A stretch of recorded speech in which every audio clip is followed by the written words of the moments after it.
Morning everybody, followers of the channel. You know who I am by now, hopefully. My name will come up. Right, on this series of Back to Basics, we'll call it Back to Basics, I want to show you how you strip wallpaper. Now this is a feature wall. It looks and it feels like a vinyl. I'm not sure what's underneath it. It could be lined, it might not be lined. I'm unsure about it. It's been on about 12 years. You can just start to see joints are springing. Now, this room's been painted since this was originally done, and I can tell because there's splashes of paint go around the edges. It's not cut in very neatly. Doesn't matter, I'm here to sort it out. So what I'm going to do, I'm going to move the camera around, we'll get a bit closer in on this vinyl wallpaper, and I'll show you what tools I'm going to use and how I'm going to strip it quite easy. Hopefully, don't make a big thing out of it. Back. Right, vinyl wallpaper. The idea of this is we're going to soak the paper in, let the water do the work, and when I say soak the wallpaper in, we use hot soapy water, a bit of fairy liquid in it, or any other washing up liquids available. Please don't put vinegar in it. Don't put, what's the other one that everybody puts in? Fabric conditioner. Wherever that's come from, I have no idea. Just some washing up liquid, make it foamy. The foam will help the water stick to the surface. That will soak into the paper and it peels away dead easy. Give it 2 soaks if it's a tough one. But bring you back to what we're doing here. This is a vinyl. There isn't going to be anything that's going to soak through that. So what you've got to do is get the face off. If this was a wallpaper that was a proper paper wallpaper, you know what I mean, just something that's very porous, you could actually go straight away. We get some hot soapy water, and I'll put some brackets around that. Hot soapy water, if you're in a room that's full of old antique furniture, don't have hot soapy water that could splash the furniture and obviously mark it. Use your common sense. If it's one of those cases that you've got to work off work with cold water, I should say, you'll have to work with cold water. Steamers, we'll use a steamer very, very rarely, only if we've got a very tough paper, mainly wood chip. You've got to be careful, particularly in new builds, because they're obviously a dab and dab plasterboard with a skim. If you go too hot, too hard, too long with a steamer on a surface, you will pop that plaster. And people have a lot of problems with that. So err on the side of caution, go with hot soapy water because we're all right in this room. There's no wood to be worrying about. And we're going to literally soak it in. But I've got to get the face off first. Now, I'll start here because it's at eye level. Normally I'd probably try and get a corner of the paper and pull it off. Now I've got one of these scraper blades. It's a sharp blade. It's actually a worn sharp blade. I don't want it too sharp. Now there'll be a link in the description below probably to purchase one of these from my Amazon shop or just a direct link. So please read the description about tools I'm using. I've also got in my pocket, and I don't think many people use these anymore. Right, a putty knife. This is like a multi-tool. Use it for puttying windows up, but you can also use it because it's a bit of a sharp edge to get the edges of paper and peel it off. It can be used for a multitude of things. It's very handy to have in your overall pocket. So let's start with a scraper blade, which has got a sharp blade on it, but not as a brand new blade. And I'm just going to look for the edge of the wallpaper, and I'm just going to try and, there you go, I've got it. Peel it and just pull it away. Now ideally, this is going to be, do you know what? I've priced a full morning for stripping this. People always panic about stripping wallpaper. Just err on the side of caution with your pricing. Allow for a morning for stripping a wall just in case it's going to be a tough one. If it's a room, you'll probably allow for a day just in case it's a tough one. Don't tell the customer. Right, so I've got a piece and I'm pulling it off. Comes off in sheets. Now, trick of the trade, just pull it back a bit. Try and pull them off in as big a piece as you possibly can. I'm going to just show you. I've got a sheet down, can you see? And what I'm going to do, I'm just going to lay them on the floor in lengths, just like that, now then, just like that. Because when I do get the water dropping on the floor and the pieces of backing paper that are wet and sticky and tacky, they will fall on the floor, onto that, soak in, not into the sheet. And then at the end of the job, I can just roll it up into nice little parcels. So let's stop the talking. Let's try and get this stripped and show you what we're doing. I don't want to make it a long video because when we come to do the lining of this, that'll be a separate video. So please watch till the end and then you can see what the link is. Right, but we've just got it coming off. Look at this.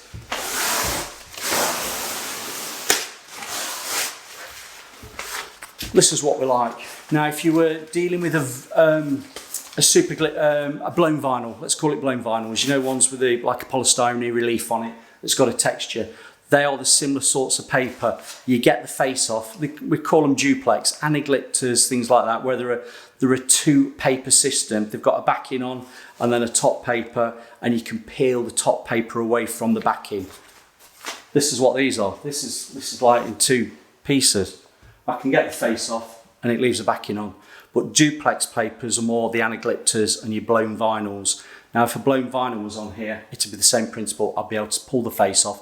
Even though it's probably been emulsion painted over the years, you can get under the edge and pull it off. Sometimes when it's been on a long while, you might be just stripping it little bit by little bit, but take the rough with the smooth.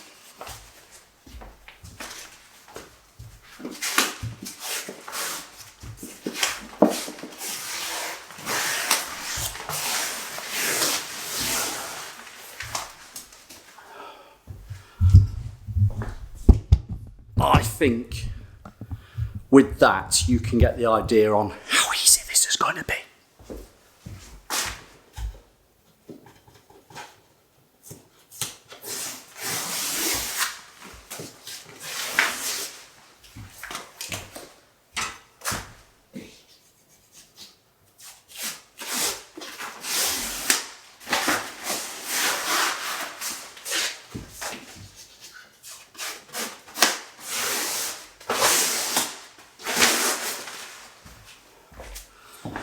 Right, I'm going to crack on with that and I'll see in a bit when we want to soak it in. So see in a bit, it'll be about 10 minutes.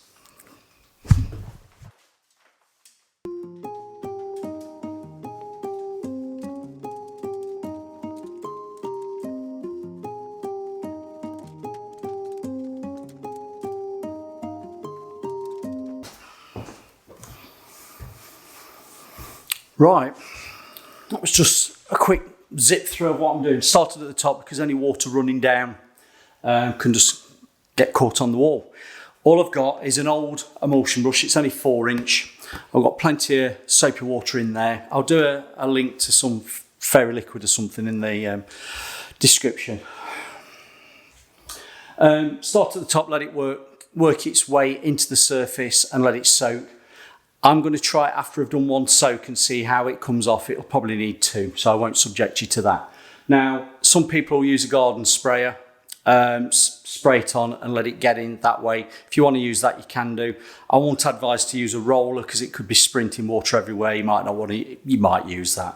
But really, just use a brush, push it into the surface, let the water do the work. Don't work smarter, not harder. You know what I always say to you, work smarter, not harder. So what I'm going to do is just keep going across there now and across the bottom and just get it all coated up with hot soapy water. It's not difficult. Just be mindful of plugs. I'll be very careful around that because that has got a permanent power supply to some security lights or something just outside, or is it cameras? I'm not sure. Might be the camera system. So just be careful around any plug sockets. If you feel happier, if you're not experienced enough doing wallpaper stripping, turn your power off just in case. So just be mindful of that. So let me crack on. I'll get that soaked and we'll start stripping it in a few minutes. Hockey docky, as Manuel would say. Now I've just given that a couple of soaks since I've seen you. It's not taking long. It's soaking in and I can just see, because once it starts getting soaked in, you can start seeing through that backing paper. I can see it's been lined. Brilliant. It's nice to see somebody that's done a proper job previously. They've horizontal lined it and it's butt joints. I can't see fillers and everything like that, which is brilliant. So I'm just going to give it another few minutes before I start, that's the wrong word to use, attacking it with a scraper blade. But that is soaking in nicely. I'm quite happy with that. Now, I'll do a second part of this video, not in this video, it'll be another one. And I will line this because I know that the customer's now got some quite nice mid-range, not overly expensive, not cheap. The previous paper on, she's told me it wasn't very expensive. Probably that's why after 12 years, I can just see the joints springing. So if you work out how much a 20, 30 pound roll of papers cost you over that 12 years, it's been very cheap. But the paper that's going on is a nice non-woven, as far as I'm aware, non-woven paper. So it's paste the wall, but I am going to line that wall again with wall rock this time, just to give it a nice base foundation to work off. You could just use ordinary 800 lining paper is normally fine if you're going to be papering over it. But no, we're going to do a proper job. We don't skimp. We will give it a lining before we put the paper on. But I will say to you, I mean, people go on about, I say about line all the time, always read the instructions of the papers, because there are some papers that we hang that you don't know until you've got it, that they don't need lining because of the makeup of the actual paper that you'd be applying. So always read the instructions or find out what paper it is that you're going to be putting on, so you know. But I will say 9 times out of 10, it will recommend lining, and also we normally line anyway, just to give that better surface to work over. So let me just crack on trying to let that soak. I know some people are probably saying to me, Phil, do you use one of those scorers, you know, those round things that go perforates the surface? No, I've not got one of them. Don't seem to need one of those, because pulling the face off or the paper being soaked in normally comes off quite easy. I don't want to score the surface and damage what's underneath it. But no, that's looking good, and I'm going to give it a little bit of in a few minutes.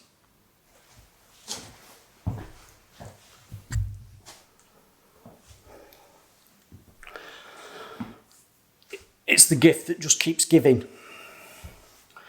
I've gone to scrape a little bit off to see what it's like with soaking in and whether it needed another soak. It's only had 2 soaks.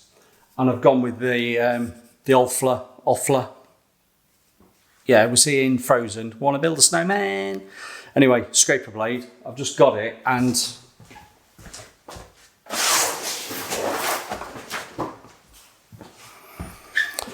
did I tell you that I've allowed a morning for stripping this? Let me crack on. Time is money, and this is where you can make money. Yeah, really pleased it's coming off nice. It's actually nice to see it properly horizontal cross-lined. I'll show you there. It's been done properly, it's been butt jointed. You can see that there. Now, I always say line. I always say line when you're putting finished papers on. There is times that always check, read the instructions, that you might find that they say don't line, and it's preparing the surface correctly, using the correct primers. It depends what sort of work you're doing. Not all the time you get papers like that. 9 times out of 10, it's just straightforward wallpapers. And I would say always line, it gives you a nice surface. You've probably seen that video there. But I'm not going to be using ordinary lining paper on this. I'm just going to use a wall rock fibre liner, because after this video, I will be doing another video on how to line that wall. Now, this has been horizontal cross-lined previously, which is great, correct way of doing it. But don't think that you have to do it like that all the time. You can drop verticals down as well. And I'll be dropping verticals because the width that I've got on the wall rock is slightly wider. I've got 750 and I've got 55s, 550 widths to do this, and I will give a nice sound base for the papers that are going over the top. But I will line it, and the paper that's going on is a bit more expensive. I think it's about £70 a roll, so not overly expensive, not too cheap, bit mid-range. So I'm just going to finish these last bits off now. It's going to drop off and then just clean up the edges. Doesn't look like there's much preparing on there, and I will just let it dry before I might just put a thin coat of size on it prior to doing paste the wall. I'll see how I feel. Right, see you in a bit. I said it a bit earlier, this wall's the gift that keeps giving. I've got to joke about that. Right, All my rubbish is rolled up into a nice parcel. It looks like a burrito, pitter pocket. That's all ready to go into the bin. Now this wall, I've cleaned all the edges down, just scraped them so there's no last bits of sticky back, you know, wallpaper. That wall is actually, if you do that,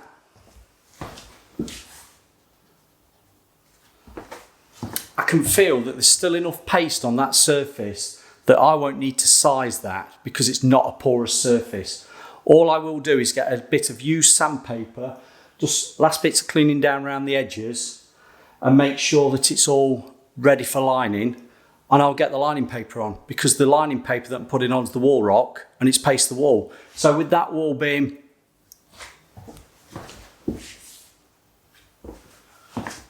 in effect sized, because I don't need to wash it down. You don't need to wash the surface down now you've done that. I want it like that so I can get lining paper on. So don't hold me up anymore. I want to get this rubbish away. I want to have a quick drink, quick cup of tea and a sandwich and a piece of cake.